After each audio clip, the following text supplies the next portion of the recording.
अस्सलाम वालेकुम फ्रेंड्स, सब कैसे हैं? उम्मीद है सब ठीक होंगे।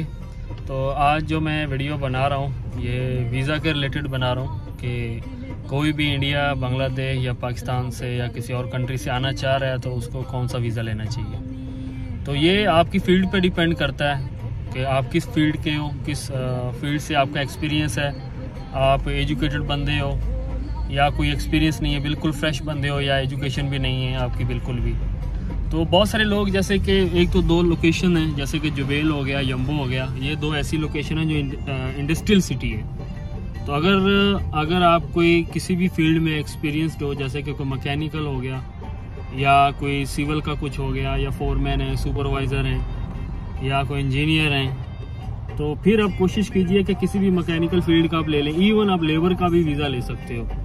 तो वो क्योंकि प्लांट में हो गया, कंस्ट्रक्शन साइट हो गया, बड़ी कंपनी होगी, वहाँ पे वो चल जाता है प्रोफेशन। तो अगर आप कहीं रियाज में आ रहे हो, कहीं पे जद्दा आ रहे हो, मदीना आ रहे हो, या कोई और एरिया आ रहे हो, किसी और एरिया में आ रहे हो, तो यहाँ पे भी 2 से 3 ऐसे प्रोफेशन हैं जो कंस्ट्रक्शन साइट या कहीं पे भी वो नहीं चलते हैं। जैसे कि घर के ड्राइवर का हो गया, जी साहब, और कौन सा था, एक आमिल मंजिली हो गया, साय खास हो गया, साइके खास, कफील का जो खुद अपना एम्प्लॉय होता है उसको भी कंस्ट्रक्शन में जॉब नहीं दी जाती। सही हो गया। उसके बाद अगर लेडीज के नाम पे वीजा होगा, उनका भी प्रोजेक्ट पे आईडी नहीं बनता। नहीं, लेकिन ये जो है ना, इस जगह पे नहीं बन रहा, बाकी हमारे प्लांटों में तो बन रहा है उसका, किस जो लेडीज का है वीजा। हाँ, वो प्लांट्स में बन रहा है, प्लांट्स में बन रहा है। लेकिन जैसे हमारा इस प्रोजेक्ट है, मैं एक और बता दूं, अगर आप वीजा ले रहे हो किसी लेडीज का नाम का ले रहे हो, तो क्योंकि बहुत सारे कफील होते हैं, वो अपनी वाइफ के नाम से वो वीज़ा इशू करवाते हैं, उनका भी वो ऑफिस वगैरह सारा वो डेटा खुलवा के उनका भी निकालना वीज़ा शुरू कर देते हैं। तो अवॉइड कीजिएगा इससे। बहुत सारी जगह पे जिनका लेडीज़ का वीज़ा रहता है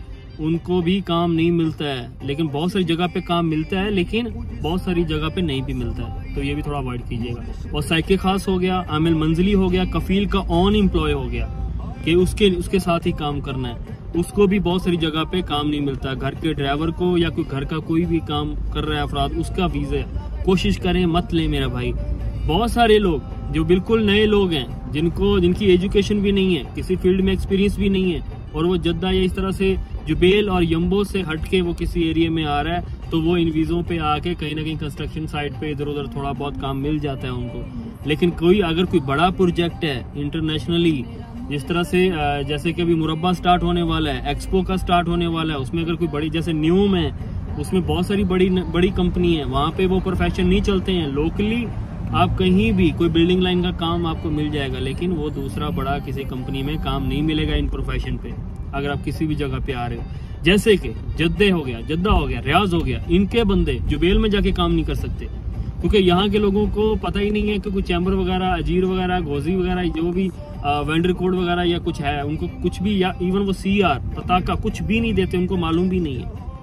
ठीक हो गया। ये सिर्फ जुबेल में, क्योंकि जुबेल में जो ज्यादा प्लांट हैं, बड़ी कंपनी है, वहाँ का प्रोसेस है, ID प्रोसेस है, तो वहाँ पे डॉक्यूमेंट्स वगैरह वो वेरीफाई करते हैं, तभी ID का प्रोसेस होता है। पोर्ट एरिया है। तो अगर कोई एजुकेटेड बंदा है, एक्सपीरियंस बंदा है किसी भी फील्ड में, तो वो कोशिश करे अपना जो वीज़ा ले रहा है वो, इवन बाकी कोई भी ना, अगर मैकेनिकल फील्ड में कोई मिल जाता है नॉर्मली, जैसे कि कोई मैकेनिकल हेल्पर है, ठीक हो गया, या वैसे ही कोई लेबर का है, वो आप वीज़ा ले लो, बाद में आके चेंज भी हो जाता है, मुश्किल नहीं है, लेकिन वीज़ा लगने में भी कोई इशू नहीं होगा।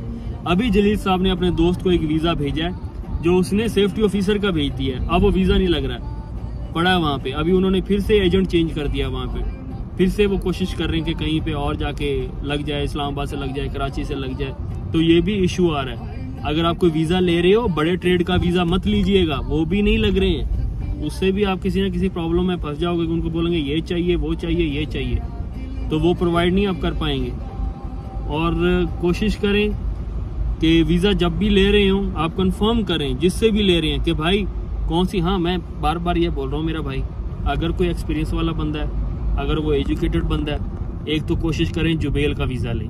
जुबेल सबसे बड़ा इंडस्ट्रियल सिटी है, यहाँ से पूरे सऊदी में बंदे जाते हैं काम करने के लिए। जितने भी प्रोजेक्ट हैं, रियाज में हैं, जद्दा में हैं, मदीना में हैं, यम्बो में हैं, हाइल में है, तुरेफ में है, तबूक में है, न्यूम में है, जिजान में है, जहाँ भी है सारे जुबेल से बंदे जाते हैं। तो आप कोशिश कीजिएगा जुबेल का वीज़ा लीजिएगा और बड़ा वीज़ा लीजिएगा जिसपे डॉक्यूमेंट्स वगैरह सब कुछ आपको मिले, ठीक है। और अपना जो प्रोफेशन होगा इकामे का प्रोफेशन, लेबर भी चलेगा, मुश्किल नहीं है, लेकिन साइके खास, आमिल आदि तो नहीं, आमिल आदि तो लेबर का है, सॉरी, आमिल आदि तो लेबर का है, अरबिक में आमिल आदि लेबर को बोलते हैं। कारपेंटर का ले लो आप, दूसरा ले लो आप, मैकेनिकल फील्ड में किसी का भी ले लो, लेकिन छोटा वीज़ा वो नाम का आपको मिल जाएगा, बाद में वो चेंज हो जाता है, मुश्किल नहीं है। लेकिन कोई बड़ा वीज़ा अगर आप ले लोगे प्रोफेशन का तो वो नहीं लगेगा, उसकी बहुत सारी रिक्वायरमेंट है, उसमें फंस जाओगे आप, लटकते रहोगे। ऑलरेडी हमारा एक बंदा लटक रहा है, 6 महीने हो गए हैं, एक बंदा ऑलरेडी हमारा लटक रहा है। हमने सेफ्टी ऑफिसर में उसका वीज़ा लिया था, तो उन्होंने ऐसे क्या कुछ जुली साहब क्या रिक्वायरमेंट उन्होंने मांगी है जी? उन्होंने रिक्वायरमेंट में ये मांगी थी कि जो आपका काम अपना जिस वर्कर के नाम, सॉरी यार, जिस दोस्त के नाम पे हमने वीज़ा भेजा था कि उसका यहाँ पे पहले सऊदी इंजीनियरिंग काउंसिल से अप्रूव कराएं, उसका एग्रीमेंट पेपर बनवाएं। तो यहाँ पे जब मैं कफील के पास गया, उसने कहा सॉरी हम ऐसे कोई डॉक्यूमेंट्स आपको प्रोवाइड नहीं करते। तो फिर एक और एजेंट हायर किया है, शायद उम्मीद है शायद लग जाए, तो लेकिन कंफर्म फिर भी नहीं है। लेकिन उस बंदे का मेडिकल एक्सपायर हो गया, दोबारा उसने करवाया है, उसका पैसा और लग रहा है। अभी नए एजेंट ने भी 70 से 80 हज़ार मांग लिया कि मुझे दोगे एक्स्ट्रा तो मैं लगवा के दूंगा।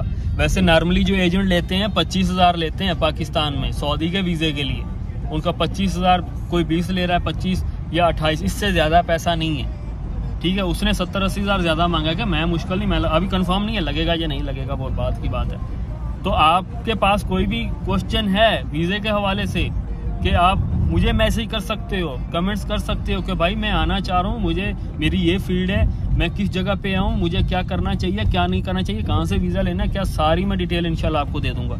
लेकिन काइंडली पूछ लीजिएगा, बहुत सारे लोग आके, मेरे खुद के गाँव का एक बंदा आया तो वहाँ से वो कितने 7-8 लाख रुपए देकर आया, और उसका अभी इकामा जो है वो साइके खास है, उसको कहीं काम पे नहीं लगवा सकते, रियाज में ही काम नहीं कहीं लग सकता। मैंने अपनी कंपनी में रिक्वायरमेंट थी, मैंने अप्रोच किया, उन्होंने बोला इस प्रोफेशन के बंदे को हम नहीं ले सकते क्योंकि वो साइके खास घर का ड्राइवर है, वो कैसे वो आउट ऑफ एरिया में जाके वो काम करेगा। अब वो लोकल जगह पे कहीं भी बिल्डिंग में कहीं छुप के काम कर ले, वो अलग बात है।